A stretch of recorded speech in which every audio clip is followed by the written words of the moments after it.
A very good morning, just past 10 by the clock. We are back again with another edition of News on the Hour.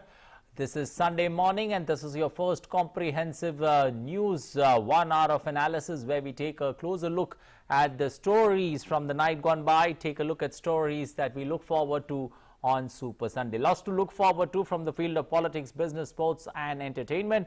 Remember, we are the last voice or the last word when it comes to news that matters for India and the world. I'm Anil Thomas. Let's get started this Sunday morning with the top headlines that we are tracking at the top of this hour. External Affairs Minister Dr. S. Jaishankar to begin his 3-day official visit to Central Asian republics, Kyrgyzstan, Kazakhstan and Armenia. Minister will review progress in bilateral ties with 3 countries and share views on development in the region. India's active case load at the lowest numbers in 208 days. Cumulative vaccination coverage crosses 94 crore 70 lakh. Serum Institute of India dispatches 1 million doses of Oxford AstraZeneca vaccine to Bangladesh.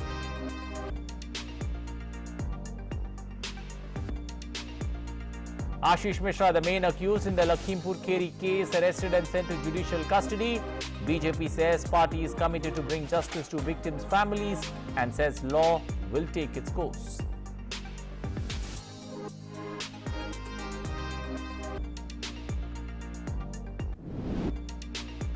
Interministerial subgroup led by Ministry of Coal reviews the coal stock situation in the country. Dispatch of coal to power sector to increase to 1.6 metric ton in the next 3 days and thereafter to 1.7 metric ton per day.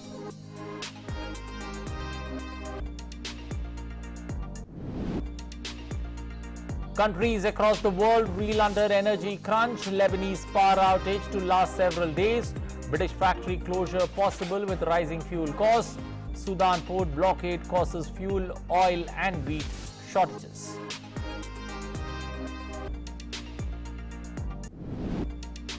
Iraq holds general election today, its 5th parliamentary vote since toppling of Saddam Hussein in 2003.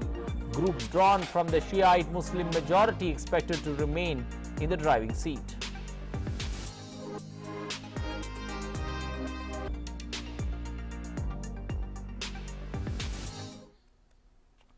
Well, those were the headlines. Now for the stories in detail, starting first up with heading to Uttar Pradesh in Lakhimpur, where Union Minister Ajay Mishra's son Ashish Mishra was arrested late on Saturday night after around 12 hours of questioning for non-cooperation during interrogation in the Lakhimpur Kheri violence and farmers' death case.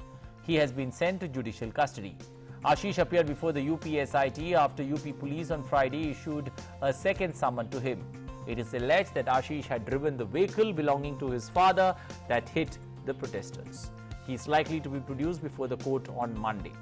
8 persons were killed in the incident in Tikhonia on October 3rd. Meanwhile, BJP spokesperson Gaurav Bhatia said culprits will be punished according to the law and they will have to face the consequences. प्रदेश लखीमपुर में जो दर्दनाक घटना हुई उस पे हमने स्पष्ट कहा कि वे बेहद दुखद है। माननीय राष्ट्रीय अध्यक्ष जी जेपी नड्डा जी ने भी कहा कि ये दुखद है और हमारी प्राथमिकता ये है जो भी आरोपी हैं उनको बख्शा नहीं जाएगा। मुख्यमंत्री योगी आदित्यनाथ जी ने भी स्पष्ट किया कोई भी व्यक्ति क्यों ना हो, वो अपने आप को कितना भी रसूखदार क्यों ना समझता हो,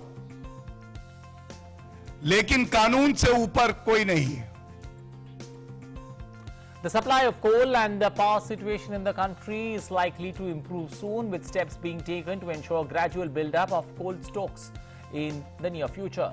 An interministerial subgroup led by the Coal Ministry has been monitoring the situation twice a week. In order to manage the coal stocks and to ensure equitable distribution, the Power Ministry earlier constituted a core management team.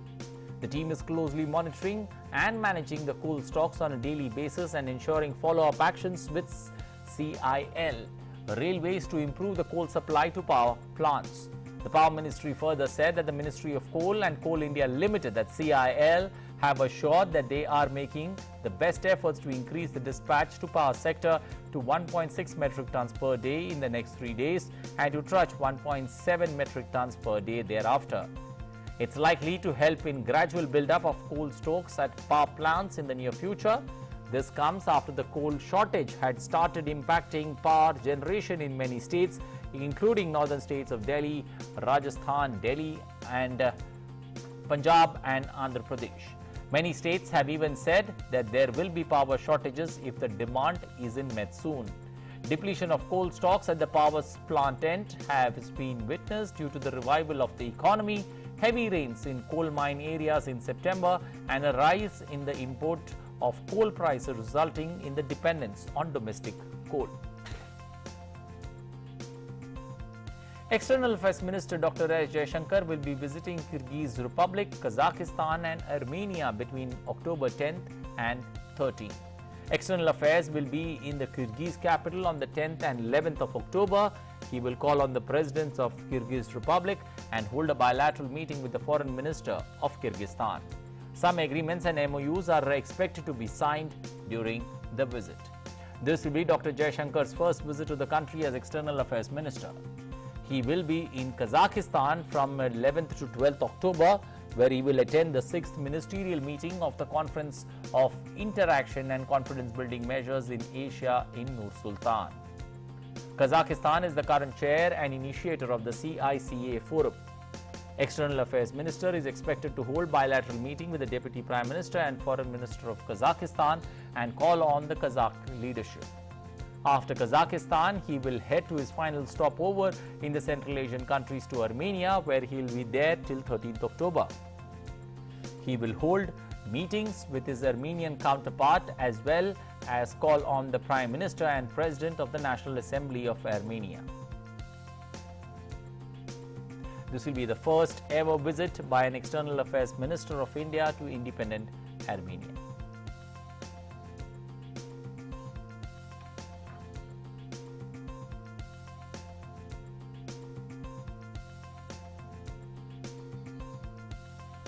Well, for more on this story, we've got Meghna Dev, our correspondent, joining us. Meghna, give us the significance of this three-nation Central Asian visit that the External Affairs Minister is having.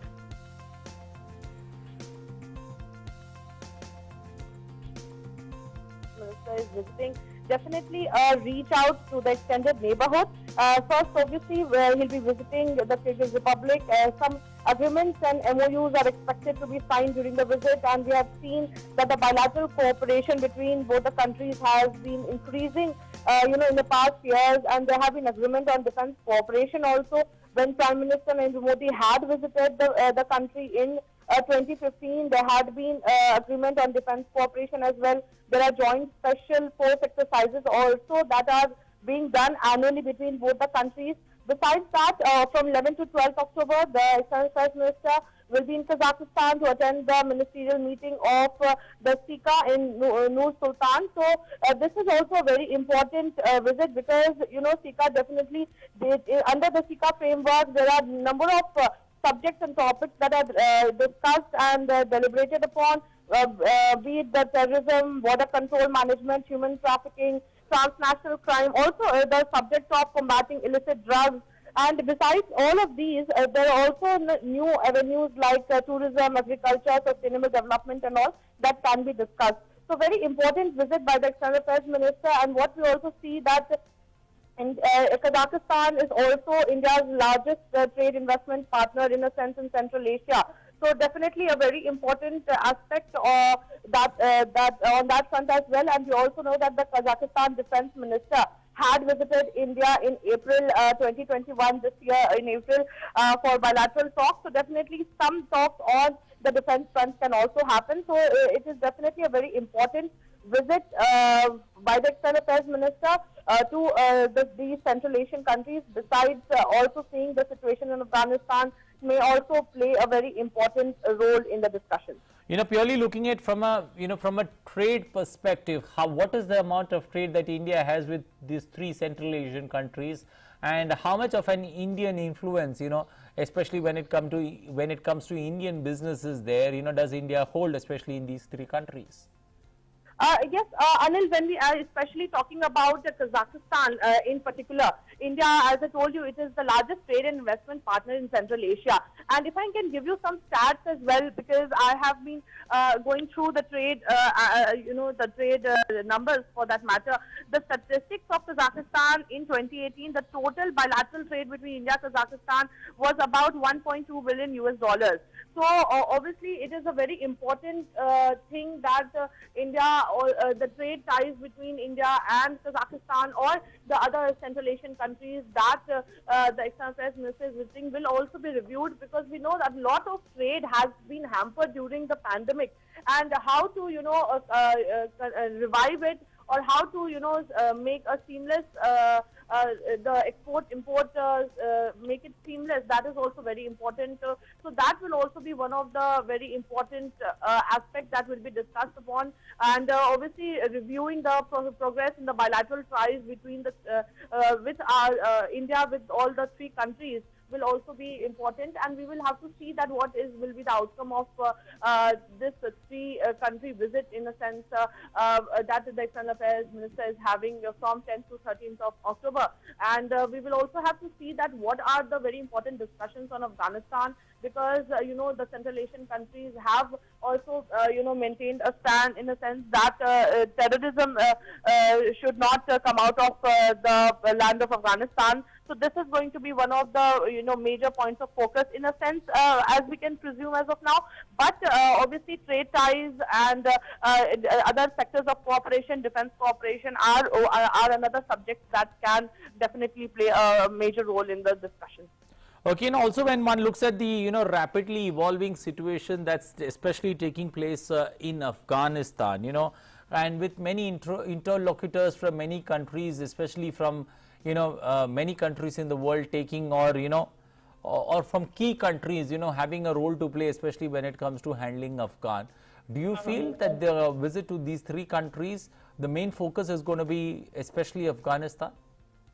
Seems very likely, Anil, seems very likely that the major focus is definitely going to be Afghanistan, because, time and again, India has been saying that it's not an inclusive government there in Afghanistan. And besides that, there also is a very important factor of providing humanitarian assistance and reaching out to the people who are in need there in Afghanistan. So providing humanitarian assistance is a very important aspect that is also being discussed on, multilateral platforms and bilateral platforms also, for that matter. Obviously, we know that yesterday the Prime Minister had held talks with the Denmark Prime Minister, who is on her visit to India. There also Afghanistan, and providing assistance to the people, the humanitarian assistance to the people who are in need in Afghanistan was discussed. So definitely we are seeing that India is taking up the matter of Afghanistan on multilateral, bilateral platforms, and trying to ensure that humanitarian assistance is provided and no terror comes out. The land of Afghanistan is not used as a terror launch pad. So this is definitely going to be very important. Though, country like some countries do not share direct, some Central Asian countries do not share direct border with Afghanistan, but obviously they are very near. These Central Asian countries are in very proximity to Afghanistan. So definitely they will have to see geographically. So we'll definitely have to see that what are they standing on the same page as our stand is. And besides that, obviously on the matter of combating terror, cross-border terrorism, illicit drug trafficking, these are going to be one of the major points of concern and discussion as well. Okay, one final word before I let you go. India considers the Central Asian countries to be generally an extended neighborhood, and India has extended close to $1 billion US for priority projects, especially in Central Asia. Do you see that the External Affairs Minister will also visit to these countries, especially Armenia, Kazakhstan and Kyrgyzstan? Is it also going to be a time for stock taking on those projects?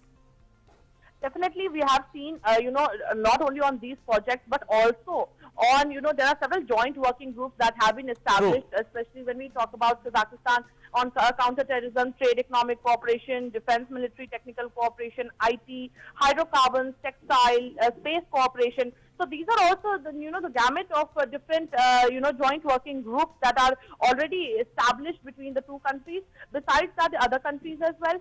So we'll definitely have to see what talks happen on trade, on the developmental projects, as well as on the progress in the joint working groups that is currently there. Okay, we'll leave it there. Thank you and appreciate your joining us this morning, giving us an insight, especially into that External Affairs Minister's three-nation, 4-day visit to Kyrgyzstan, Kazakhstan and Armenia. Thank you. Moving on now, India has been battling against the COVID-19 pandemic by timely tracking, tracing and treating. The country is successful in containing the spread of COVID-19. 18,166 new cases have been reported in the country in the last 24 hours, and the active cases account for less than 1% of the total cases. It remains the lowest since March 2020 and is currently at 0.6%. Active caseload stands its lowest in 208 days and it currently is 230,971. Recovery rate is the highest since March 2020 and it's currently at 97.99%.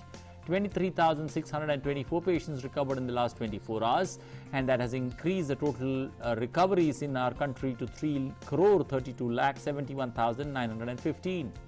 Weekly positivity rate is below 3% for the last 107 days and is at 1.57%. Daily positivity rate less than 3% for the last 41 days and is at 1.42%. Testing capacity in the country has been ramped up. A total of 58 crore 25 lakh samples have been tested for COVID-19 in India so far.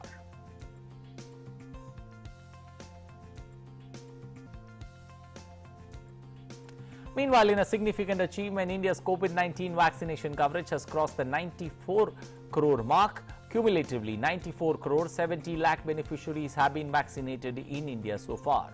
More than 66 lakh 85,000 vaccine doses have been administered on Saturday.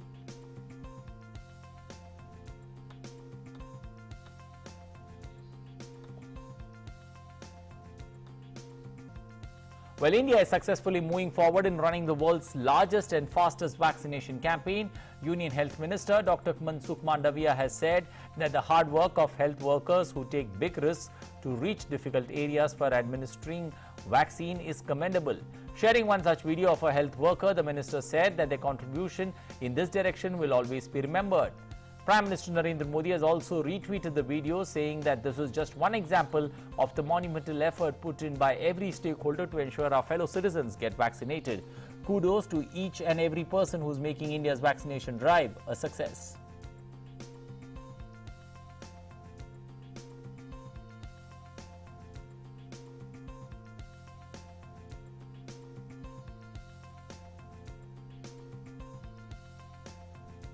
Well, Secretary DDR&D and Chairman DRDO Dr. G. Satish Reddy has been conferred the prestigious Aryabhatta Award by the Astronomical Society of India for his outstanding lifetime contribution to the promotion of astronautics in India.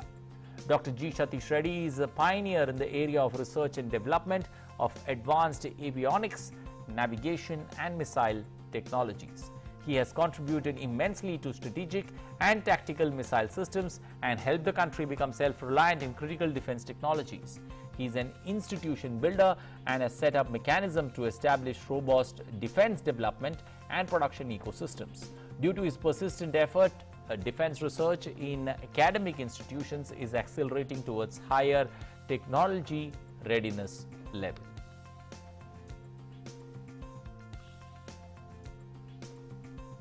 Well, Narcotics Control Bureau or NCB has said that all allegations leveled against the agency in connection with the cruise ship raid and alleged recovery of drugs in which Bollywood actor Shah Rukh Khan's son Aryan Khan was arrested are baseless, motivated afterthoughts and prejudice. NCB Director Samir Wankhede said that the anti-drugs agency works professionally. He said that the agency does not see any political party and religion and does its job professionally. Based on a tip-off, NCB team raided the Goa-bound cruise ship last Saturday and claimed to have recovered banned drugs. A total of 18 persons have been arrested in the case, including Aryan Khan. NCB के खिलाफ लगाए गए सारे आरोप निराधार हैं और प्रीजुडिस्ड हैं। जो भी स्टेटमेंट हैं वो अजम्पशन के आधार पर दिए गए हैं।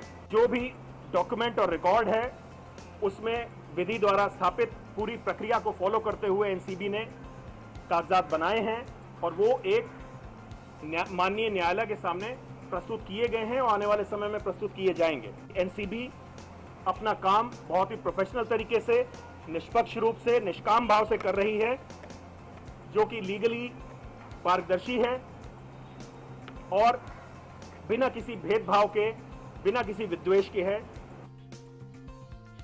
He also said that 6 more follow-up operations were conducted following interrogation from those arrested in connection with the case.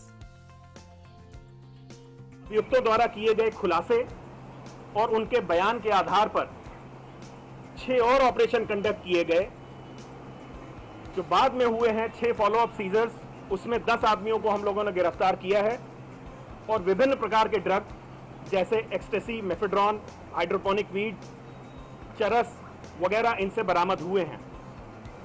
लगातार हो रही गिरफ्तारियां और ड्रग की रिकवरी इस ओर इंगित करती हैं कि ये एक बहुत बड़ा नेटवर्क है और हमारी युवाओं को बुरी तरह प्रभावित कर रहा है। इस केस का अन्वेषण जारी है और आने वाले समय में हम सभी इस पूरे गिरोह का पर्दाफाश कर सकेंगे। Well, every year, the World Health Organization, that's WHO, marks October 10th as World Mental Health Day. The objective is to raise awareness about mental health issues around the world and to mobilize efforts in support of mental health. The theme this year is Mental Health in an Unequal World, the focus on reducing the gap between haves and the have-nots that is growing wider with every passing day. It states that there is a continuing unmet need in the care of people with a mental health problem. COVID-19 has made a major impact on the people's mental health, and health workers, students, people living alone and those with pre-existing conditions have been particularly affected. The World Health Organization has shared a video where it brings out voices from the people themselves, giving an insight to of their depressing times and how they came out of it. Let's understand and see what care and support can do to help each other.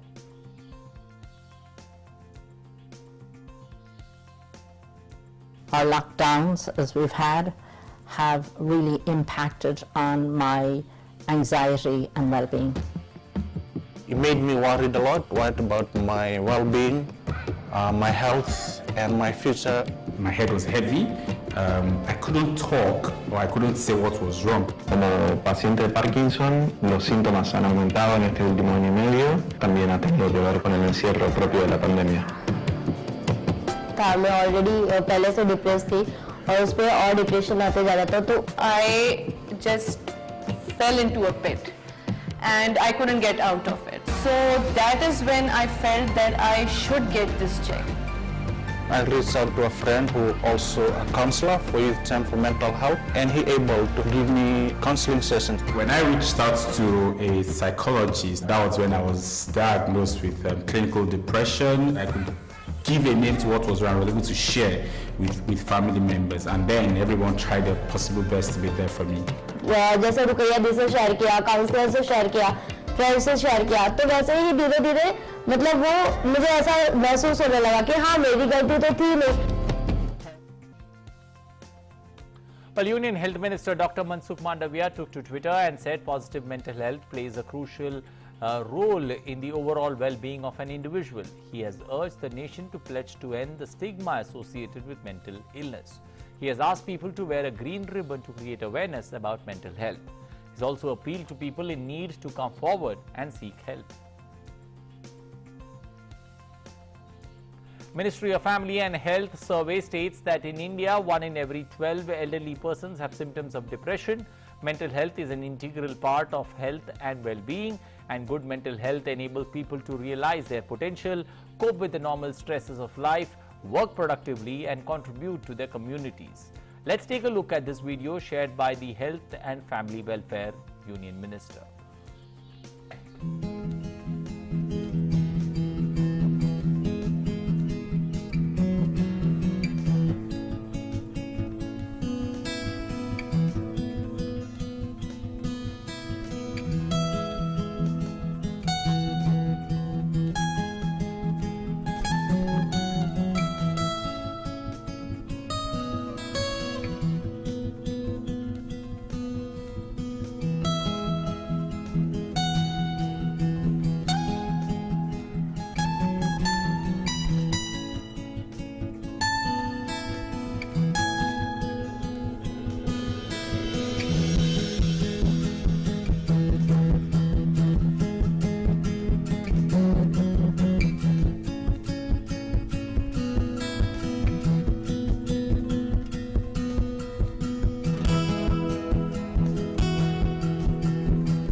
Well, now on to our regular feature on Saga of Freedom Struggle, our mission to honor those who gave their lives to the building of this nation, our freedom fighters and our heroes. The nation celebrates the birth anniversary of freedom fighter Badruddin Tyabji. Tyabji became the first Indian to hold the post of Chief Justice of the Bombay High Court. We also talk about the freedom journey of freedom fighter Kushal Kanwar. On this day in 1942, he derailed a train about 1 kilometer away from Sarupatar railway station in Golaghat district. About 1,000 British soldiers were killed in this accident. Kanwar was hanged by the British due to this. Let's take a look at their stories.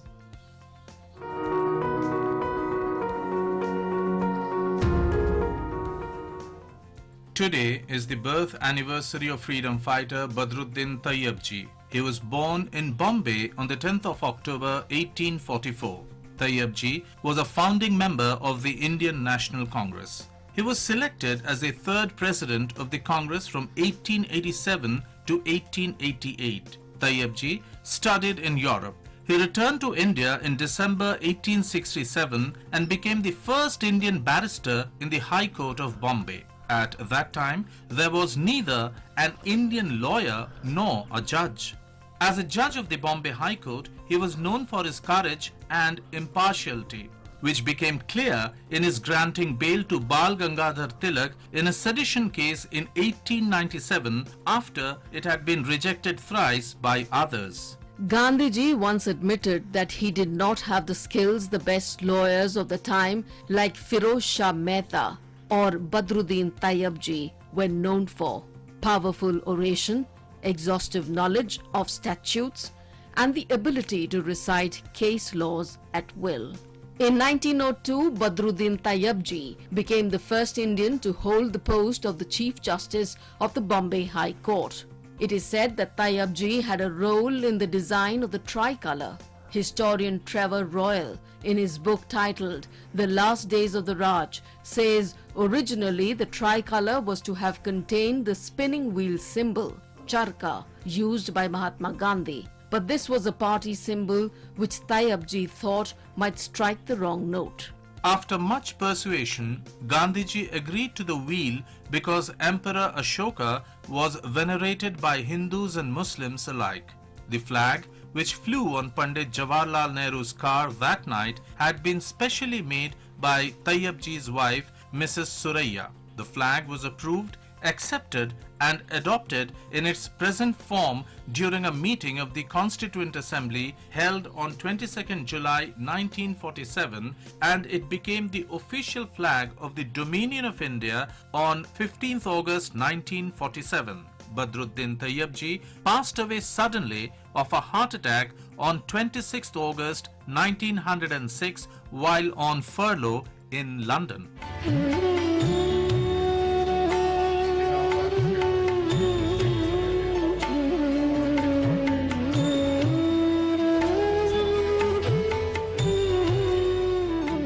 Do you know why freedom fighter Kushal Kanwar of Assam was hanged to death by the British during the Quit India movement of 1942? Well, he was charged for his alleged role in the derailment of a train carrying British soldiers in Assam. It was on 10th October 1942. The train derailed at 1:52 in the night, about 1 kilometer away from Sarupathar railway station in Golaghat district. According to witnesses, about 1,000 British soldiers were killed in the accident. Immediately after the accident, police and army personnel cordoned off the area and indulged in indiscriminate atrocities and arrests. Numerous freedom fighters were implicated in connection with the accident and jailed. During that time, Kushal Kumar was advised by many to go underground, but he refused. Since Kumar was a prominent leader of the Golaghat District Congress Committee, he too was falsely implicated and arrested along with 43 others. In Jorhat jail, he spent 120 days as an under-trial prisoner and 100 days in solitary confinement. As a prisoner, he was awarded the death sentence, which was carried out by the British on 15th June 1943.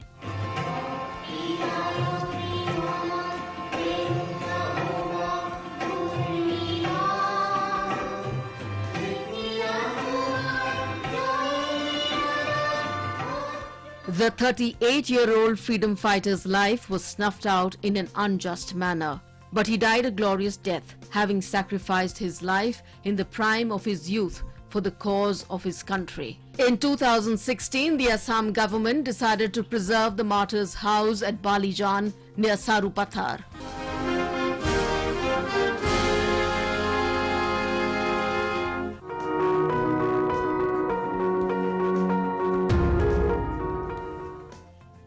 Well, moving to international stories, Iraqis are voting today for the parliamentary elections. Polling for elections to 329 seats began a short while back. Over 25 million citizens are eligible to vote, but no nationals living abroad.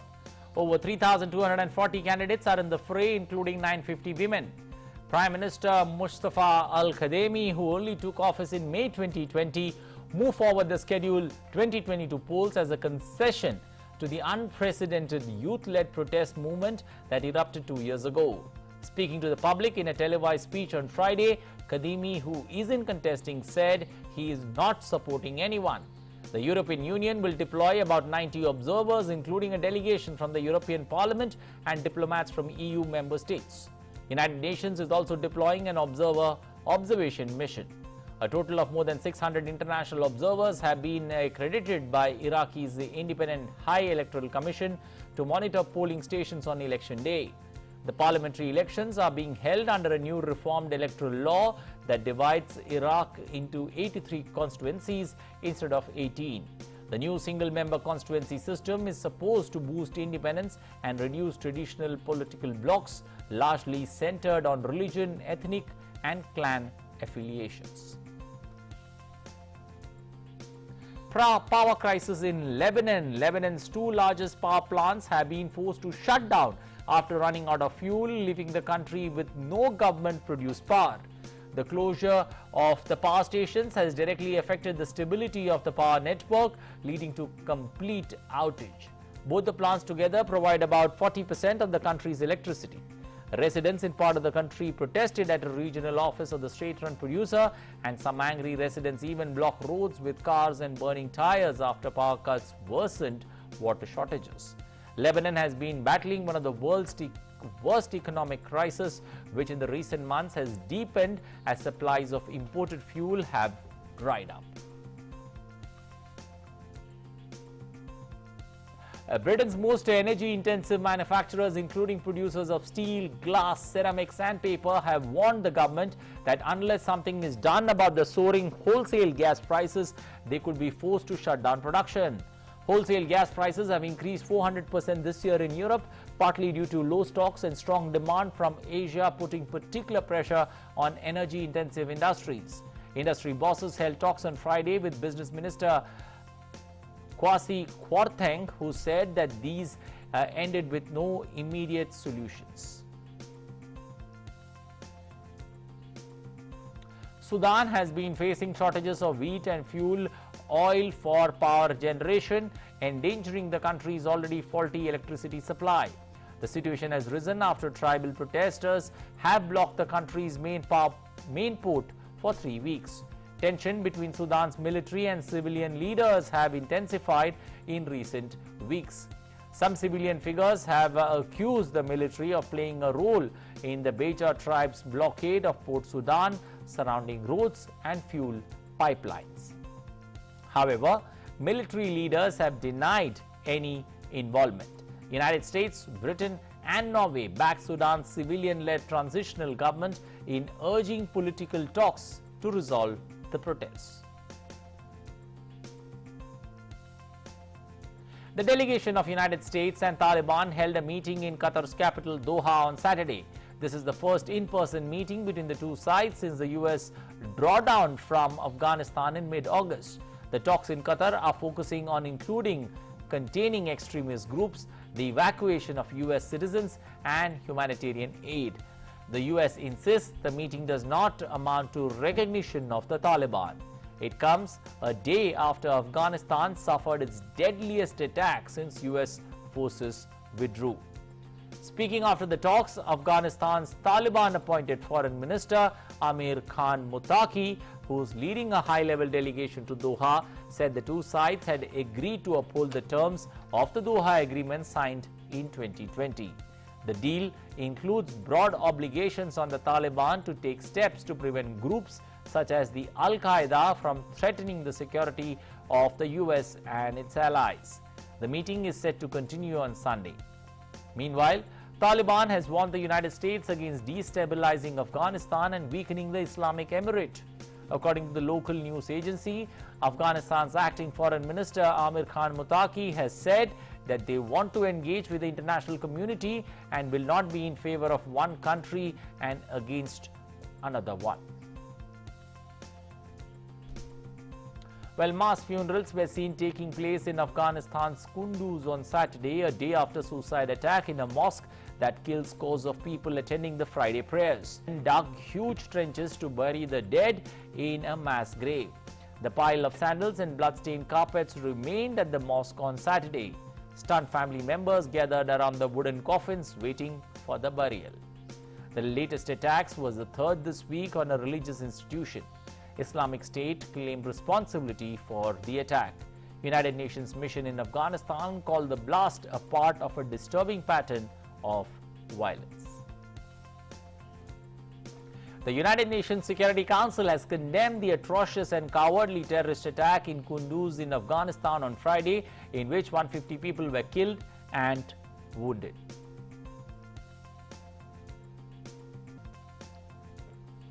The attack was claimed by Islamic State in Khorasan province, an entity affiliated with Iraq and the Lebanon. The members of the Security Council expressed their deepest sympathy and condolences to the families of the victims and wished them a speedy and full recovery to those who were injured. They even urged all states, in accordance with their obligations under the international law and relevant Security Council resolutions, to cooperate actively with all relevant authorities. The members of the Council reaffirmed that terrorism in all its forms and manifestations constitute one of the most serious threats to international peace and security. They underline the need to hold perpetrators, organizers, financiers and sponsors of the terrorism and terrorist act and to bring them to justice. The refugee agency has said that the world should urgently provide the promised aid to Afghanistan. The body also warned that the lack of resources is hampering efforts to avert an economic crisis that could push fresh flows of refugees to its neighbors and beyond. Since the Taliban took over Afghanistan on 15th of August, the country has seen its economy all but collapse. The international assistance to Afghanistan has been cut off, though there has been exception for humanitarian aid.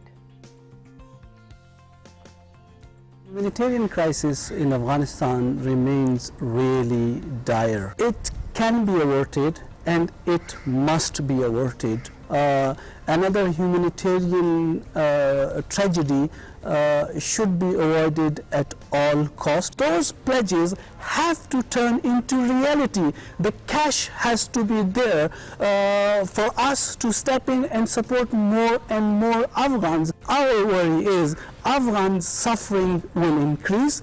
The impact will be inside Afghanistan in terms of more suffering, more displacement, but also it could be beyond Afghanistan as well, effect on the region in terms of displacement, not only to countries like Pakistan and Iran that have been generous hosts for decades of Afghan refugees, but beyond. Well, a sprawling US air base in a remote part of Germany has become a temporary home for Afghan families, many of whom abandoned everything during the chaotic evacuation from Kabul airport. The army is now able to fly them onward to a new home in the United States. Several thousand Afghan evacuees airlifted out of Kabul found temporary housing at a Ramstein army base in southwestern Germany, where they had to undergo coronavirus quarantine, medical checks and vaccination against various diseases before they were able to continue to the United States. Several hundreds are now on their way to a new life in USA.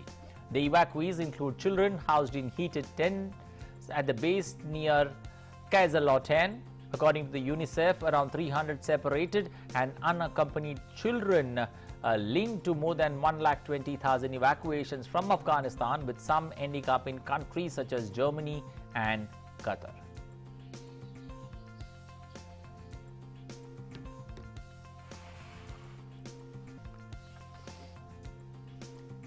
Well, time now for us to slip into a short breather here on DD India and News on the Hour. Lots more continue from the international segment and the world of sports. Stay tuned.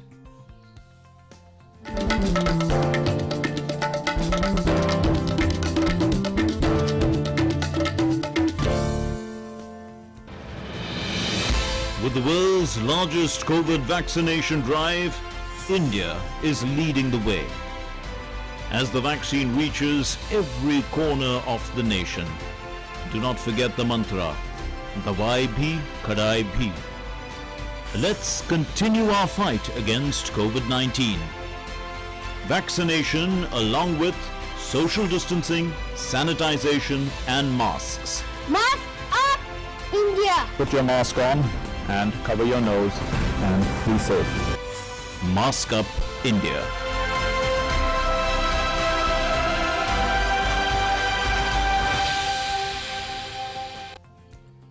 Welcome back to News on the Hour. News Now international segment that we are tracking. Chinese President Xi Jinping on Saturday vowed for the reunification of Taiwan with mainland amidst heightened tensions with the island. Speaking at an event to commemorate the 110th anniversary of the revolution, Xi Jinping said that the biggest obstacle to the reunification of China was the Taiwan Independence Force. He added that Taiwan issue is one of internal affairs for China and allows no interference from outside. Xi's comments came after China sent a record 150 military jets into Taiwan's air defense zone for 4 days in a row during the past weekend in a public show of force. Meanwhile, Taiwan reacted angrily, saying only Taiwan's people have the right to decide their own future and decrying China's coercive tactics. Taiwan's President Tsai Ing-wen vowed to uphold democracy and freedom with international partners. Taiwan and mainland China have been separated since the end of a civil war more than 7 decades ago, in which the defeated nationalists flew to Taipei. Taiwan considers itself a sovereign state.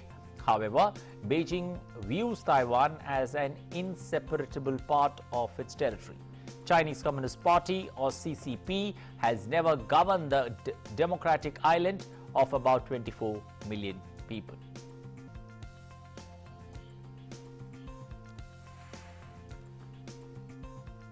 In Spain's La Palma, authorities urge residents to remain calm despite the overnight flow of volcanic lava towards the Atlantic Ocean.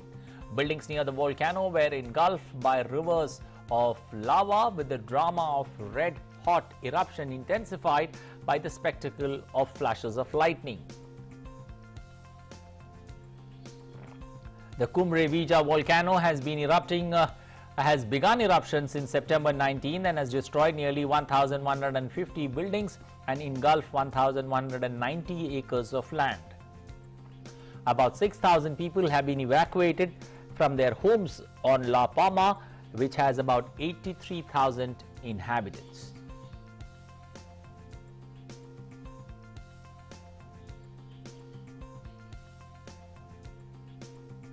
Meanwhile, residents of the island have been fascinated by the once-in-a-lifetime occurrence of the volcanic eruption. A photographer described the eruption as majestic despite its harm it has been causing. The magma streaming down the hillside from the Crore volcano destroyed at least 4 village buildings, some of nearly 1,150 buildings and surrounding land destroyed since the volcano began erupting on September 19th. Brazil, which is among one of the world's agricultural superpowers, is now facing the worst drought in nearly a century.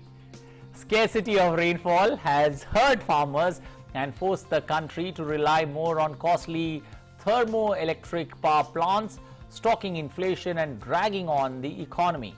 With reservoirs low at key hydroelectric dams, the government is encouraging Brazilians to consume less power. A water supply system in the state of Sao Paulo has reached 29% of its capacity. Greenpeace climate and justice spokesperson in Brazil said droughts in the Amazon are a warning sign that should be used to demand action from the government to tackle the climate issue.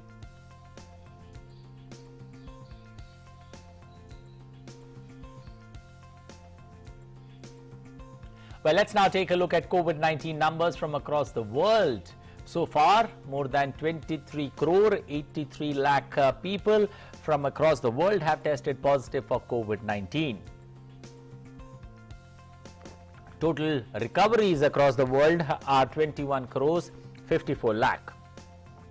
The number of fatalities due to COVID-19 stands at 48 lakh 62,000. The deadly virus has impacted the United States the most right from the time the pandemic began to the present date. The United States has over 4 crore 51 lakh cases of COVID-19 or people infected by the virus. The death toll in America continues to grow. As we speak, over 7 lakh 33,000 people have died in the United States of America due to COVID-19.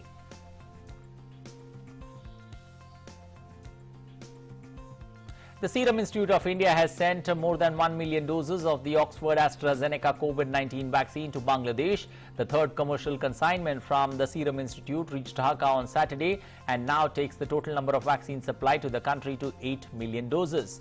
Last year in the month of December, Serum, Government of Bangladesh and Beximco Pharmaceuticals had signed an agreement for the supply of 30 million doses of the Oxford AstraZeneca vaccine to Dhaka. The consignment of 5 million doses of the vaccine reached Dhaka in January, followed by 2 million doses in February. The supply was disrupted due to a surge in the domestic demand in India, but now it has resumed after almost 6 months. As a bilateral partnership gift, India has already sent 3.3 million vaccine doses to Bangladesh.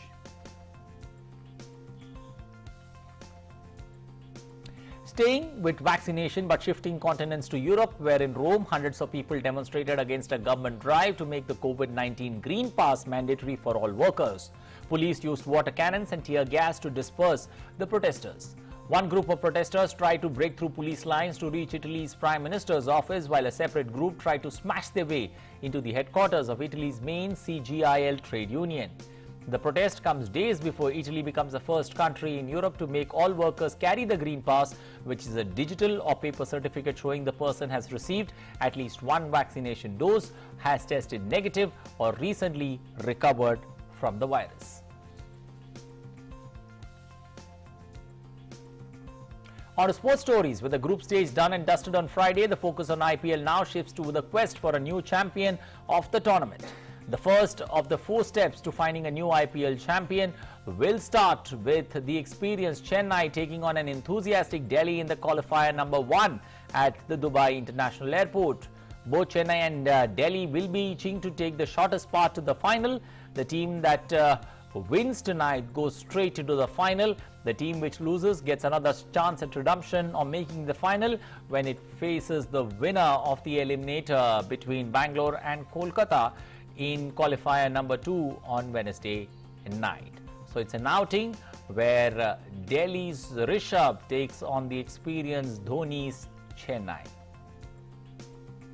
France Football announced the 30 male and 20 female players who have made the shortlist for the 2021 Ballon d'Or Awards. Lionel Messi, Cristiano Ronaldo, Alexei Putellas have all been nominated for the awards. Messi is the current holder, who's won the award for a record 6 times, followed by Cristiano Ronaldo, who's got 5 Ballon d'Ors. If Ronaldo wins this year, it would bring the total to 6 Ballon d'Or awards, equaling Messi's record. Kante and Jorginho are among the 5 Chelsea players nominated after winning the Champions League for the Ballon d'Or. In women's, contenders, 4 players who were part of Barcelona's winning Champions League side made the female shortlist for 2021 UEFA Player of the Year.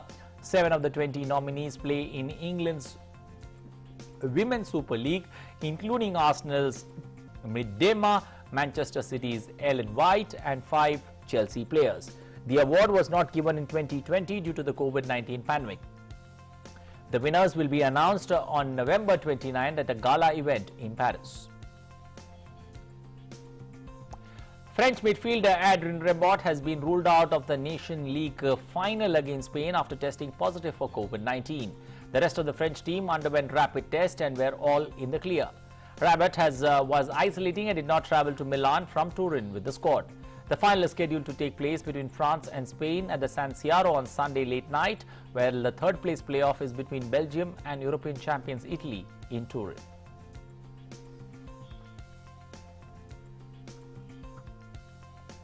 Well, moving on, in California, researchers have unveiled a bipedal robot that combines walking with flying to create a new type of locomotion, allowing it to jump, skateboard and walk on a slack line. The robot, named Leonardo, or Leo for short, was developed by a team at the California's Institute of Technology Center for Autonomous Systems and Technologies. Leo is 2.5 feet tall and has 4 propellers thrusters mounted on its shoulders. It mimics the way a human walks by using its propellers to stay upright. In flight, the robot uses its propellers and flies like a drone.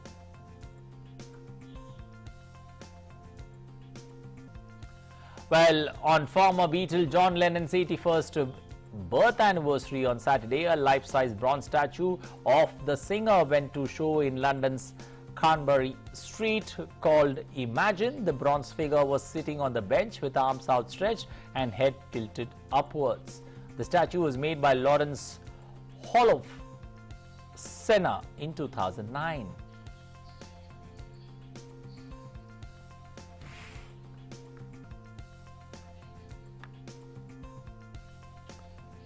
Well, that's all we have time for in this edition of News on the Hour. Hope you liked the stories that we carried for you.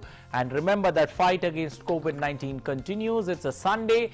Don't consider the festive season to be a trade-off if you have got yourself vaccinated. So please get yourself vaccinated. It's a Sunday. Make it count. And when you step out to get yourself vaccinated, please get a friend, please get a family member along so that more and more people can get vaccinated and we all can see a better tomorrow.